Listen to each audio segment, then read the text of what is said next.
Assalamualaikum warahmatullahi wabarakatuh.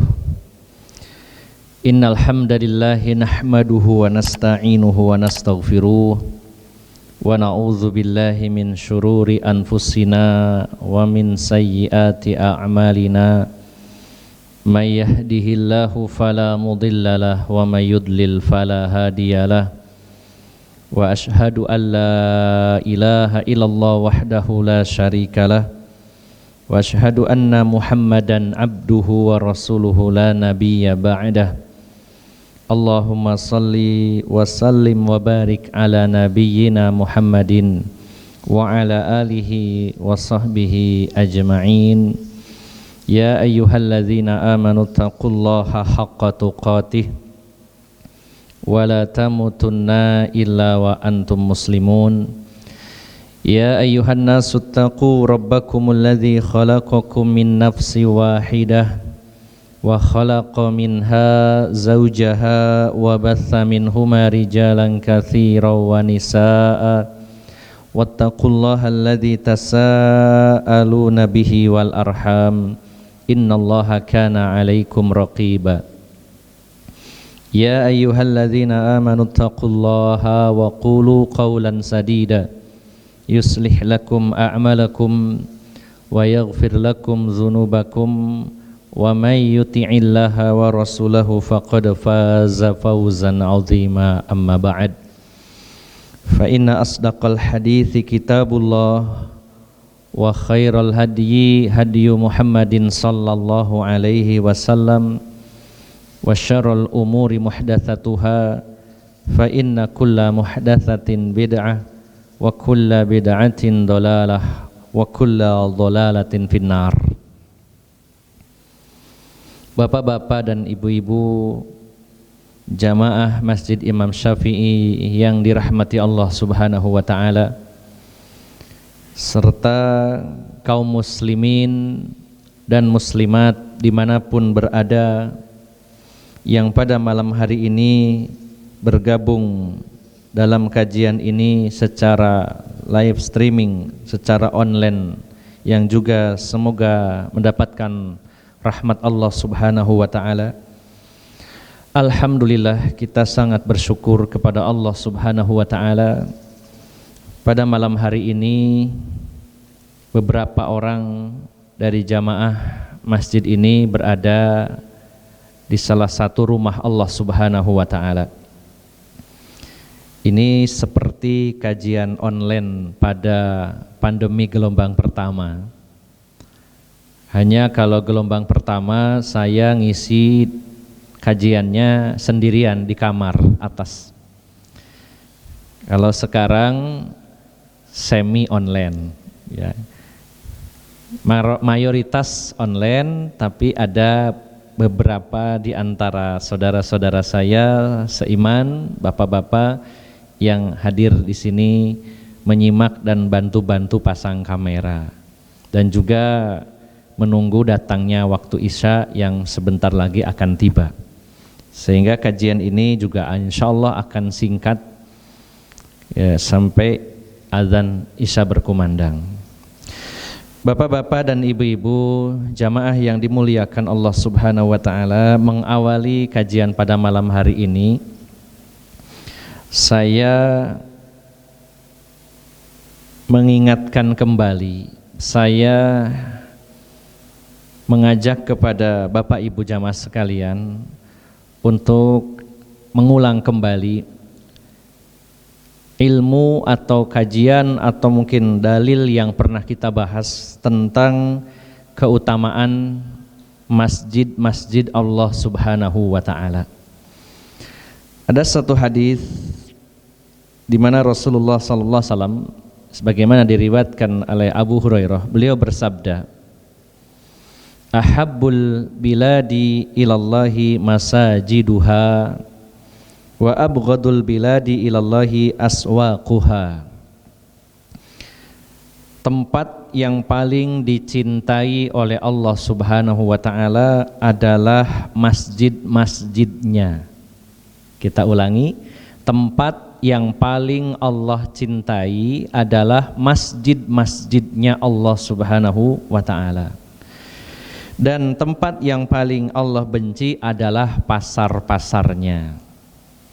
Ini adalah wahyu yang diterima oleh Rasulullah sallallahu alaihi wasallam, yang disampaikan melalui bahasa dan lisan Rasulullah sallallahu alaihi wasallam.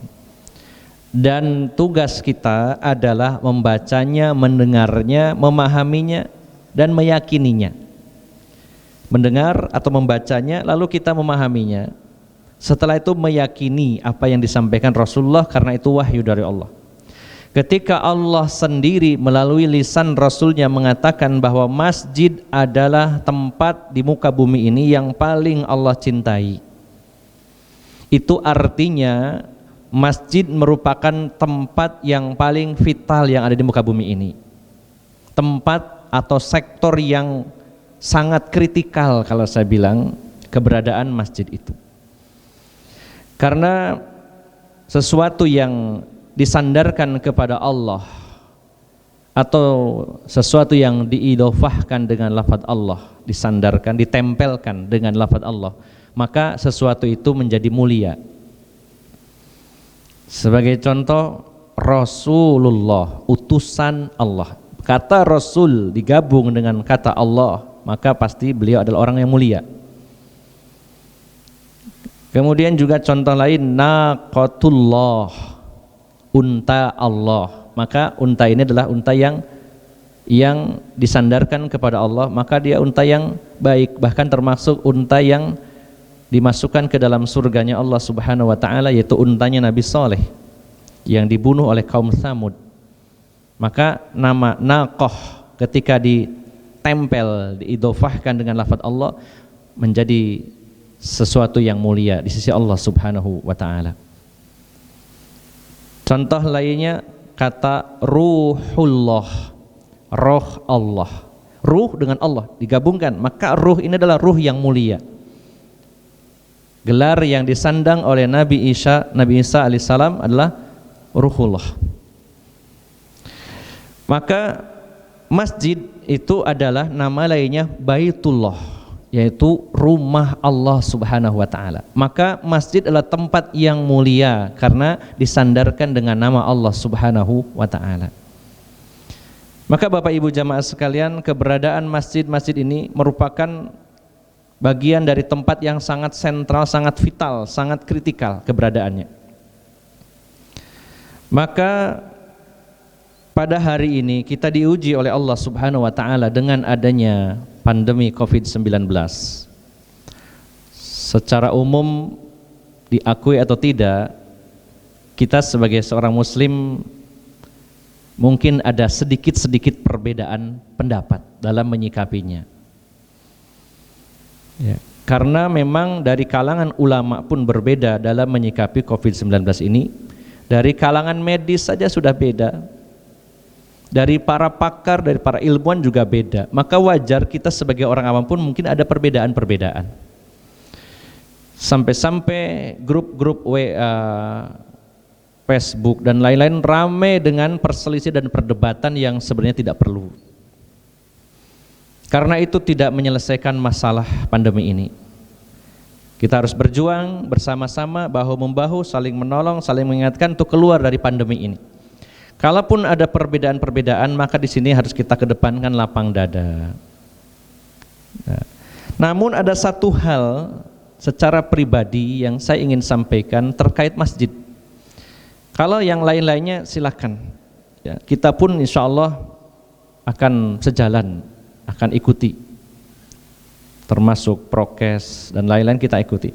Tapi satu hal yang perlu saya secara pribadi sampaikan kepada Bapak Ibu, kepada kaum muslimin muslimat, kepada para pemimpin muslim terkait dengan masjid. Kita tahu tadi bahwa tempat yang paling dicintai oleh Allah di muka bumi ini adalah masjid-masjidnya. Maka keberadaan masjid sangat vital. Maka mari kita jadikan masjid ini menjadi ukuran, menjadi barometer. Bagaimana? Kita tidak menolak kalau masjid itu ditutup. Tetapi pertanyaannya adalah, kalau masjid itu jadi barometer, kalau masjid saja ditutup padahal dia tempat yang paling mulia, tempat yang paling vital, maka idealnya tempat-tempat yang di bawah masjid statusnya juga harus ditutup sebenarnya, kalau serius. Jadi kita harus memahaminya secara menyeluruh. Ada dalam salah satu kaidah fikih yang bernama mafhum aulawi. Contohnya itu ketika Allah berfirman tentang larangan seorang anak yang mengatakan kepada kedua orang tuanya. Fala taqul lahuma uffin wala tanharhuma wa qul lahuma qaulan karima. Janganlah kalian mengatakan kepada keduanya, orang tua, bapak dan ibu, atau kata Jangan membentaknya dan katakan kepada keduanya ucapan yang mulia. Maka ada sebagian orang yang mungkin bermain-main atau memang tidak paham mengatakan bahwa Allah melarang kita mengatakan berarti kalau memukul orang tua nggak apa-apa. Wong larangannya kok bilang kok. Di situ nggak ada larangan memukul. Maka disinilah kaidah mafhum aulawi berlaku. Kalau mengatakan saja yang itu mungkin ringan, maka apalagi yang lebih berat dari itu lebih dilarang lagi. Memukulnya lebih dilarang lagi. Wong mengatakan saja tidak boleh, apalagi yang lebih dari itu. Maka begitu pula masjid. Masjid ini tempat yang sangat kritikal keberadaannya. Ini rumahnya yang punya corona. Ya. Ini rumahnya pencipta corona yang mengendalikan corona, kemanapun corona menyebar atas perintah Allah Subhanahu wa ta'ala. Kepada siapa dia menjangkiti atas izin Allah Subhanahu wa ta'ala, kepada siapa dia tidak menjangkiti atas izin Allah Subhanahu wa ta'ala. Ini rumahnya pemilik corona, yaitu Allah Subhanahu wa ta'ala. Maka ini tempat yang paling vital. Maka harusnya kalau masjid saja ditutup, harusnya tempat yang lebih di bawahnya lagi, itu lebih idealnya ditutup juga. Jadi kesimpulannya Bapak Ibu jamaah sekalian, saya secara pribadi dalam sisi-sisi yang lainnya kita memang saling lapang dada. Hanya saja satu pesan saja, nasihat kepada kaum muslimin, muslimat, kepada para pemimpin, para pemangku kebijakan. Masalah masjid ini sangat kritikal. Ini adalah tempat yang paling dicintai oleh Allah, tempat yang sangat kritikal keberadaannya. Dan ini juga menjadi solusi utama hilangnya COVID-19 karena kita mendekat dan merapat kepada Allah Subhanahu wa ta'ala. Saya sangat cemburu. Jadi sebenarnya bukan ini sebuah penentangan kepada kebijakan, tapi sebuah kecemburuan sebagai seorang muslim. Masa bang boleh buka, masjid saya nggak boleh? Itu cemburu saya. Bukan menentang, cuma cemburu, curhat saja, menyampaikan kepada para pemimpin. Masa hotel saja boleh termasuk yang esensial, boleh 50%. Perbankan, pasar modal boleh. Masa masjid yang lebih tinggi dari hotel, dari bank juga tidak dibuka sama sekali. Jadi ini sebuah kecemburuan saja dan menjadi perhatian bagi para pemangku kebijakan, karena saya mencintai para pemimpin, saya mencintai Amirul Mukminin, para pemimpin Islam, yang memang perlu diingatkan. Jangan sampai memposisikan masjid sesuatu yang nggak penting sehingga ada yang lain malah dipentingkan. Bahkan yang kritikal, pabrik semen itu kritikal, nggak boleh tutup sama sekali. Konstruksi bangunan nggak boleh berhenti sama sekali. Supermarket nggak boleh berhenti sama sekali. Yang tutup mall itu adalah yang non esensial, tapi yang kritikal termasuk supermarket, Indomaret, Alfamart dan lain-lain. Maka Bapak Ibu jamaah sekalian, bukan masalah menentang kebijakan, namun ini sebuah kecemburuan. Masa yang lainnya dianggap kritikal, masjid kok tidak? Kenapa? Apakah memang masjid ini akan menebarkan virus corona sementara yang lain tidak? Sementara di masjid sangat bersih orang-orangnya, wanita haid saja tidak masuk ke sini. Kalau di pasar, di supermarket, nggak ada yang memeriksa kamu haid atau tidak. Di masjid tidak ada wanita yang lagi datang bulan berani berdiam diri di masjid. Bersih. Tempat cuci tangannya berapa keran, udah lebih dari 10 di masjid ini. Bahkan masjid lain ada yang puluhan. Kita datang ke sini pakaiannya juga bersih, suci dari najis. Badannya juga bersih dari najis bahkan dari hadas, baik yang kecil maupun yang besar. Dan juga jaga jarak. Ya, subhanallah, luar biasa. Sangat bersih. Maka bukan sekali lagi menentang dari kebijakan yang ada, namun rasa kecemburuan mengapa tempat-tempat lain masih ada peluang untuk beraktivitas sementara masjid tidak. Apakah karena masjid dianggap remeh atau kurang mendapat perhatian atau bagaimana? Mungkin ada yang berpendapat bahwa bukankah hujan lebat kita dapat rukhsah dari Rasulullah SAW keringanan untuk tidak hadir berjamaah ke masjid, apalagi ini masalah nyawa. Betul, sepakat, ini menyangkut nyawa. Tapi kalau di bank, di supermarket, apa tidak ada kata itu? Kenapa tidak ada kata ini kan ke bank itu penting? Oh penting, tapi ini menyangkut nyawa, tolong jangan datang dulu, ditutup dulu sementara, hanya 17 hari. Wah ini kan masalah bisnis gimana? Ya, ini kan urusan dunia, masa masalah akhirat saja diremehkan. Jadi kesimpulannya Bapak Ibu jamaah sekalian, saya pribadi merasa cemburu. Harusnya masjid jadi pengukur, tempat yang jadikan barometer. Kalau masjid saja ditutup kita setuju, tapi tempat-tempat yang lebih rendah statusnya dari masjid harusnya lebih layak ditutup. Maka kalau semuanya ditutup dan memang ada aturan khusus, yang aturan lockdown memang, ya tentunya tidak akan ada kecemburuan itu. Ini hanya sekedar curhat saya, kecemburuan saya atas kebijakan yang seperti ini. Tidak menentang, namun cemburu, dan ini nasihat bagi siapapun yang mendengarnya, bahwa rumah Allah ini adalah tempat yang sangat mulia, pemilik corona, pencipta corona, dan juga yang mengendalikan corona. Maka bila ingin corona ini segera diangkat oleh Allah Subhanahu wa taala, kita harus menghormati rumahnya Allah Subhanahu wa taala. Ini mungkin pesan di awal kajian pada malam hari ini yang perlu saya sampaikan. Kemudian Bapak Ibu jamaah sekalian yang dimuliakan Allah Subhanahu wa taala, pada flyer yang diumumkan masih judul kitab yang dibahas adalah Ghazawatur Rasuli sallallahu alaihi wasallam. Namun karena sudah selesai, sudah tamat, maka pada malam hari ini secara singkat sampai Isya nanti selesai, saya ingin menyampaikan satu poin saja, ibroh, pelajaran yang bisa kita petik dari sirah nabawiyah, dari perjalanan hidup Rasulullah SAW, terutama dalam peristiwa-peristiwa perang beliau, yaitu satu poin saja tentang ketawakalan Rasulullah Sallallahu Alaihi Wasallam. Kita sudah ngaji tauhid, banyak di antara kita memiliki kitab-kitab tauhid, mengkajinya, mendengarnya, bertahun-tahun kita ngaji. Dan Bapak Ibu jamaah sekalian yang dimuliakan Allah Subhanahu Wa Taala, hari ini kita diuji oleh Allah Subhanahu Wa Taala dengan tentang kadar tauhid kita. Ya, jangan dikira kita ini belajar terus nggak diuji. Ya. Wong belajar sekolah saja yang belum tentu diamalkan akan ada ujiannya. Sekolah SD 6 tahun, selain ujian semester ada ujian akhir, itu kelulusan. SMP, SMA, kuliah, dan semuanya ada ujiannya. Tujuannya apa? Untuk mengetahui sejauh mana ilmu yang diserap, sehingga menjadi ukuran.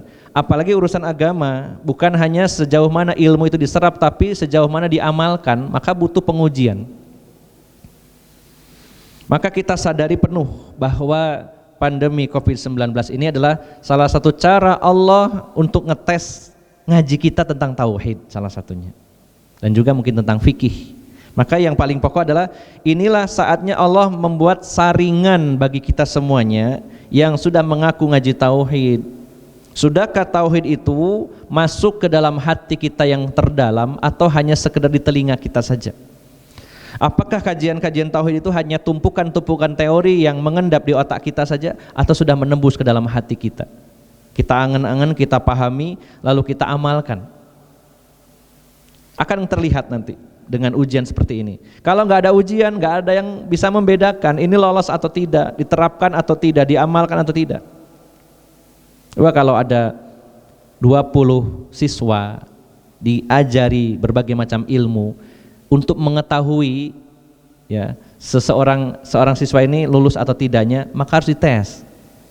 Kita yang ngaji tauhid Misalkan ada 100 orang ngaji kitab tauhid.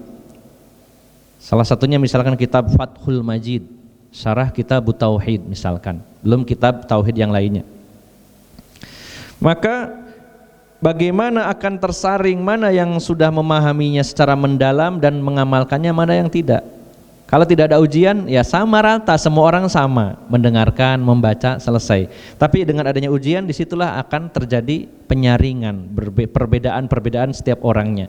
Sejauh mana dia mengamalkan kajian-kajian tauhid yang selama ini dia ikuti. Bapak Ibu jamaah sekalian yang dimuliakan Allah Subhanahu wa taala, kemarin di Jombang di Masjid Ar-Raudhah saya sudah membahas tentang bagaimana cara mengukur tauhid seseorang. Yakni mengukur tauhid seseorang adalah dengan tawakalnya orang tersebut. Ingin tahu seberapa tebal iman seseorang, maka seberapa tinggi tawakalnya kepada Allah Subhanahu wa taala. Semakin tinggi tawakalnya kepada Allah, dia berserah diri kepada Allahnya semakin tinggi, maka semakin tinggi pula level imannya. Dan semakin rendah tawakalnya, maka semakin rendah pula imannya. Dan sudah saya sampaikan bahwa barometer tauhid atau iman atau keislaman seseorang dilihat dari tawakalnya. Dan untuk melihat tingkat ketawakalan seseorang dilihat dari sikapnya menghadapi situasi dan kondisi, terutama situasi kondisi yang genting.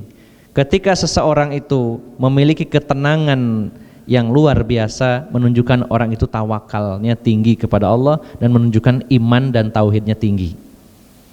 Siapa yang pada hari ini, bukan berarti kita menantang, bukan berarti kita sombong, bukan berarti kita sok berani dengan COVID-19, beda ya. Tapi orang tawakal ini betul-betul hatinya pasrah, hatinya. Kalau anggota badannya dia ikhtiar, tapi hatinya bergantung kepada Allah Subhanahu wa taala. Dan yang sangat memprihatinkan pada hari ini, setiap ada nasihat untuk mengajak tawakal, wah kita ya tawakal, banyak orang nyinyir mengatakan ojo sombong mas ya. Banyak yang mengatakan bahwa ojo nantang mas. Sejak kapan kita ngajak tawakal dikatakan nyinyir, dikatakan nantang dan sok berani? Tidak. Kita tulus mengajak kepada diri kita sendiri dan kepada orang lain, hendaknya kita meningkatkan tawakal kita kepada Allah Subhanahu wa taala. Karena inilah saatnya ujian tauhid kita. Nah, Allah jelas di dalam surat Al-Maidah ayat 23 berfirman, wa 'alallahi fatawakkalu in kuntum mu'minin. Dan hendaklah kalian bertawakal kepada Allah jika kalian mengaku beriman. Kalau kalian mengaku beriman, buktinya adalah ada tawakal. Sampai Imam Ibnu Qayyim mengatakan bahwa at-tawakkulu 'alallahi syarton fil iman. Tawakal itu syarat dari iman. Syarat itu sesuatu yang harus ada.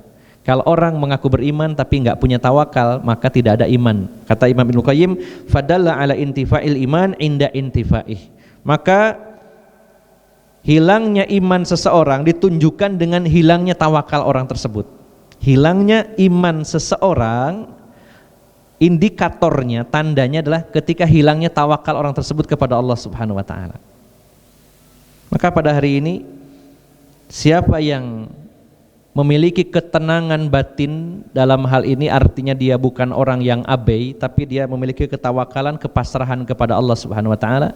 Siapa yang tenang pada hari ini, maka dialah orang yang bertawakal, dan itu menunjukkan dia paham tauhid dan mengamalkan tauhid.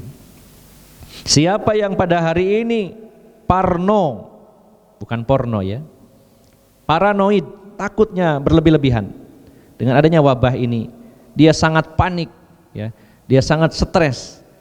Hati-hati, di mana ngaji tauhidnya ya. Wah, kan sebagai manusia kita takut, iya betul, manusiawi, tabiat manusia takut kepada ular, kepada penyakit.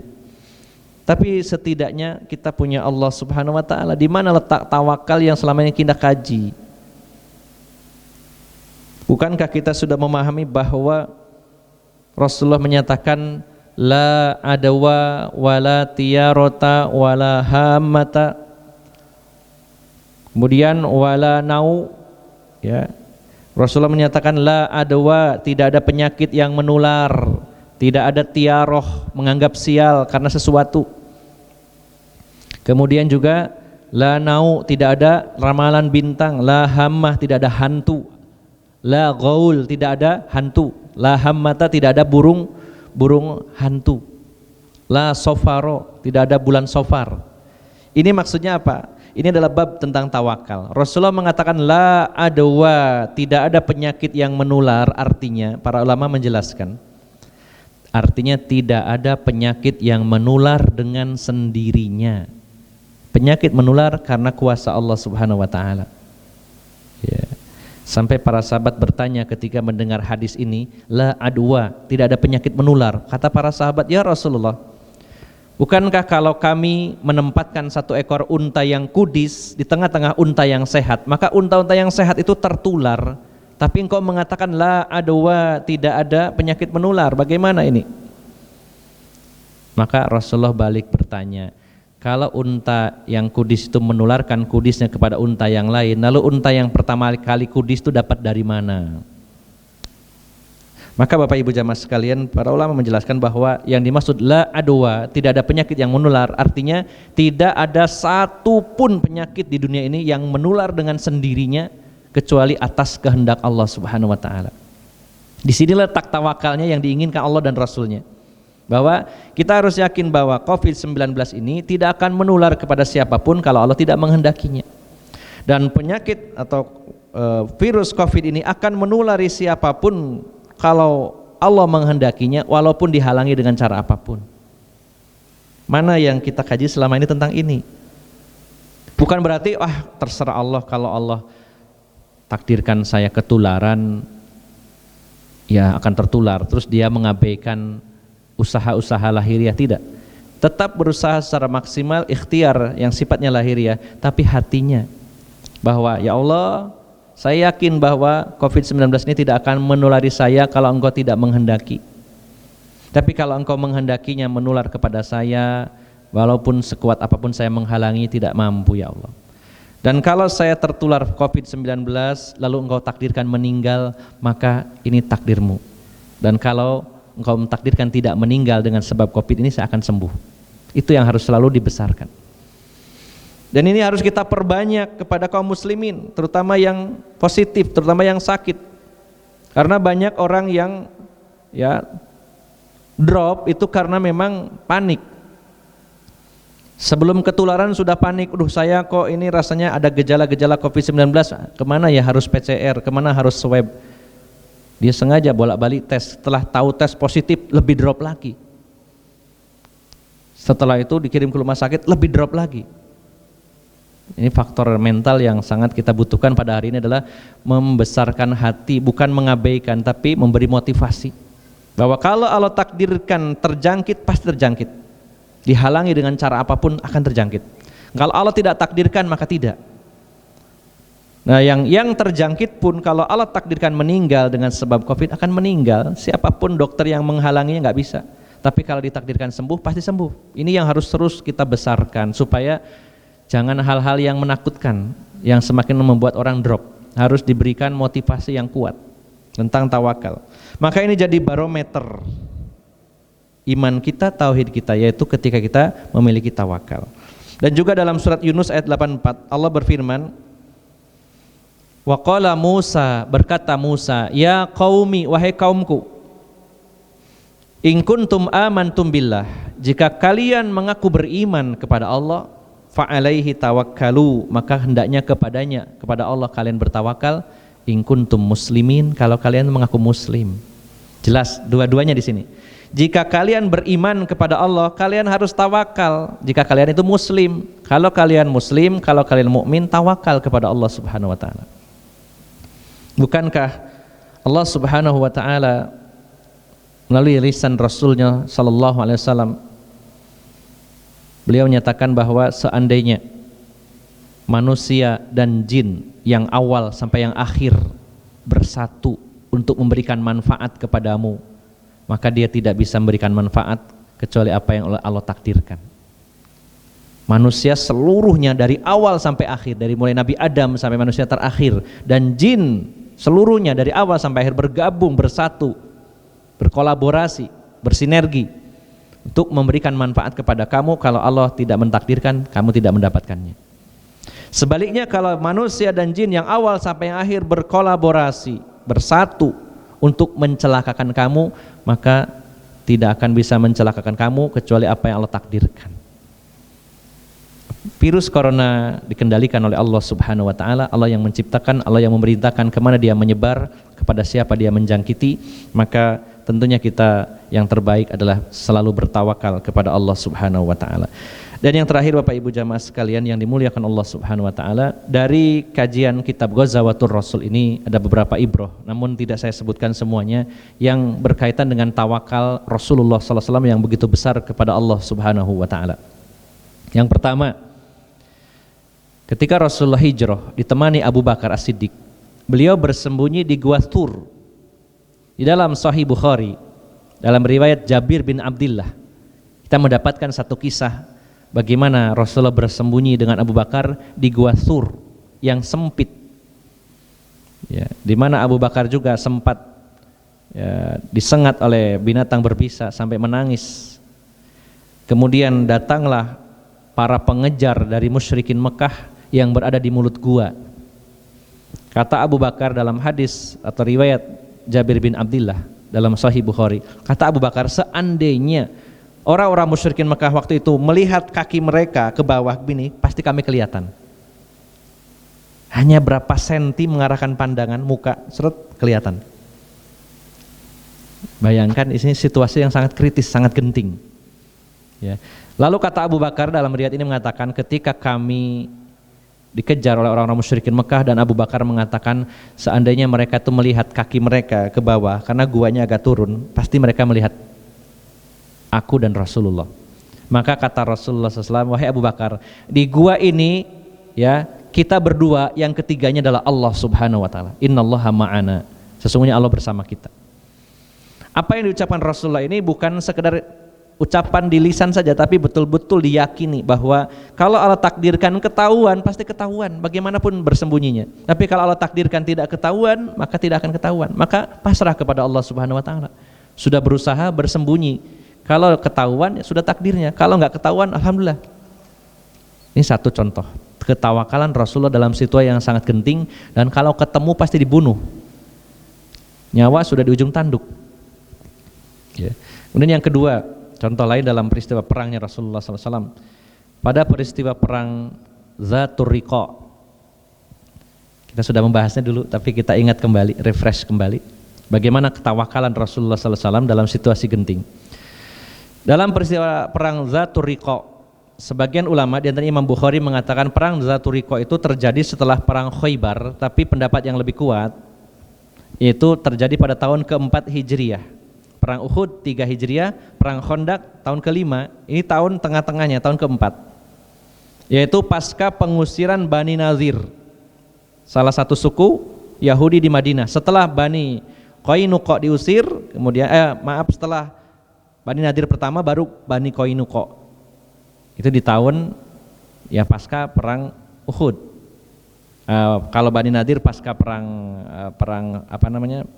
perang Badar, kemudian disusul oleh Bani Qainuqa, kemudian barulah nanti pada peristiwa pasca perang Khaybar Ahzab, yaitu Bani Quraidah. Jadi tahun keempat Hijriah, di mana orang-orang Arab Najd menyusun kekuatan untuk merongrong Rasulullah SAW, lalu Rasulullah mendatangi mereka dalam peristiwa perang Zatur Riqa. Nah, saat pulang perang di satu lembah yang penuh dengan pohon besar dan berduri, Rasulullah SAW memerintahkan kepada para sahabat untuk beristirahat. Maka Rasulullah beristirahat di salah satu pohon, menggantungkan pedang beliau di pohon tersebut. Dan para sahabat berpencar, masing-masing nyari tempat berteduh, lalu tertidur semuanya lelap. Kemudian setelah itu datanglah seorang Arab Badui, ya, di mana Arab Badui ini tahu bahwa Rasulullah SAW ketika itu sedang tidur lelap dan pedang ada di samping Rasulullah SAW. Ya. Nah, ini namanya Ghawras bin Al-Harith, ya, Ghawras bin Al-Haris, seorang Arab Badui yang memusuhi Islam, mengendap-endap lalu mengambil pedangnya Rasulullah SAW dan ditempelkan di lehernya Rasulullah. Rasulullah sedang tidur dan dia duduk sambil menempelkan pedang di leher Rasulullah SAW. Lalu Rasulullah kaget dan terbangun. Lalu Ghawras ini mengatakan, Muhammad, mau lari kemana? Siapa yang akan menolong kamu? Posisinya sudah di ujung tanduk, sudah tinggal narik sedikit, seret. Ya, narik sedikit meninggallah Rasulullah SAW. Secara logika sudah tidak ada peluang lagi untuk Rasulullah untuk melawan, udah nempel. Ditanya oleh Ghawras, wahai Muhammad, siapa yang akan menolong kamu? Apa yang dikatakan Rasulullah SAW? Beliau menjawab, Allah, yang menolong saya Allah. Dengan penuh keyakinan bahwa Allah kalau menolong saya pasti kamu tidak akan berhasil, tidak mampu.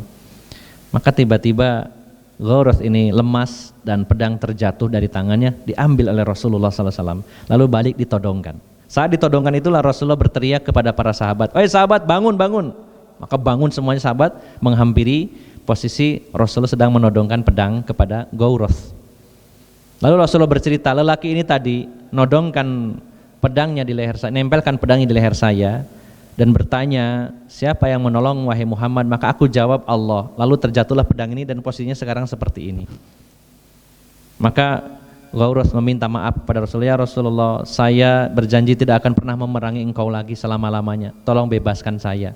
Maka dibebaskanlah Rasulullah SAW. Ini bentuk tawakalnya Rasulullah SAW.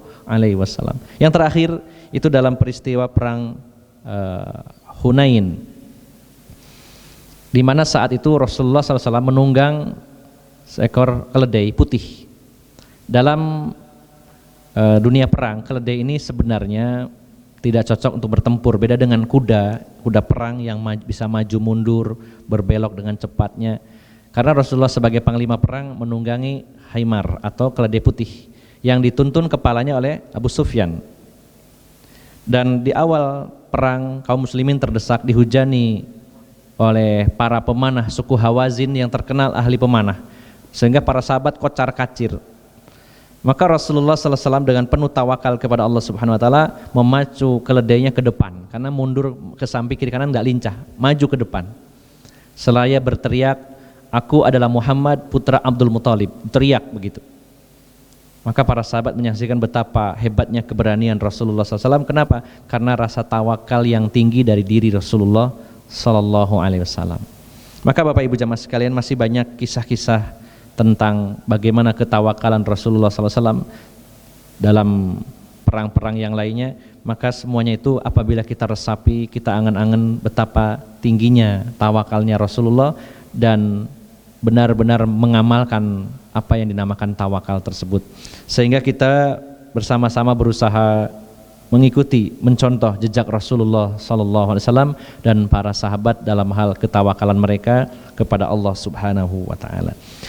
Sebenarnya sangat banyak yang ingin kami sampaikan, khususnya kaitannya dengan contoh-contoh konkret bagaimana ketawakalan Rasulullah SAW, terutama yang tersebar dalam kitab Ghazawatur Rasuli SAW. Namun karena keterbatasan waktu dan kita menghormati aturan yang ada, sehingga kita tidak berinteraksi terlalu lama, namun masjid ini tetap buka dan tetap sholat 5 waktu tempat ini, alhamdulillah. Maka untuk kajian saya cukupkan persis waktu Isya telah tiba. Demikian, semoga bermanfaat dan mohon maaf atas segala kekurangan. Aqulu qawli hadza wa astaghfirullah li wa lakum wa akhiru da'wana anil hamdulillahi rabbil alamin. Subhanakallahumma wa bihamdika asyhadu an la ilaha illa anta astaghfiruka wa atubu ilaik. Wassalamualaikum warahmatullahi wabarakatuh.